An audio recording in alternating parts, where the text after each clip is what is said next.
Monsieur le Président du Congrès, mes chers compatriotes, loin de tout avant-gardisme, le Congo s'est toujours placé dans les positions avancées sur les questions mondiales majeures, dominées aujourd'hui par la lutte contre les changements climatiques. Conscient de ce que le salut de l'humanité résidait dans la préservation et la densification de la forêt, nous avons institué depuis 40 ans la Journée nationale de l'arbre par la loi numéro 62-84 du 11 septembre 1984. Aussi, le 6 novembre chaque année, tout Congolais a-t-il l'obligation de planter au moins un arbre d'essence fruitière ou forestière.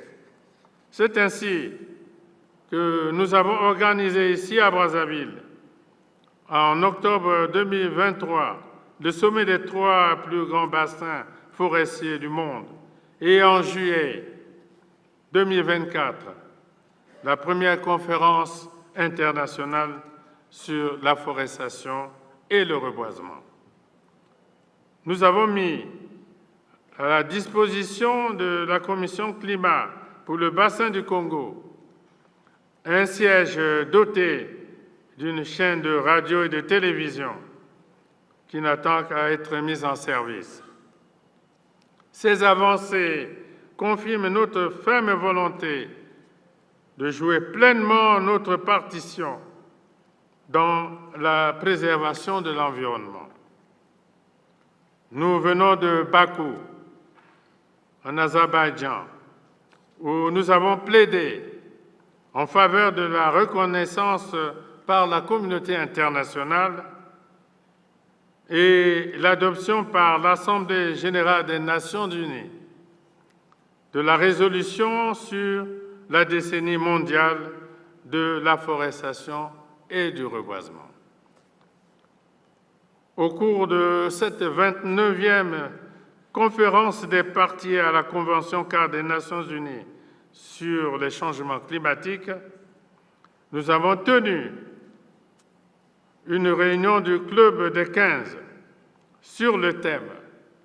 « Mesurer la richesse verte des nations, capital naturel et productivité économique en Afrique ». Émanation de l'Union africaine, le Club des 15 est en charge de diriger, en synergie avec la Banque africaine de développement, la recherche et le plaidoyer sur la valorisation du capital naturel de l'Afrique et de son potentiel dans l'appréciation des richesses de nos pays pour qu'elles soient évaluées dans le PIB des États.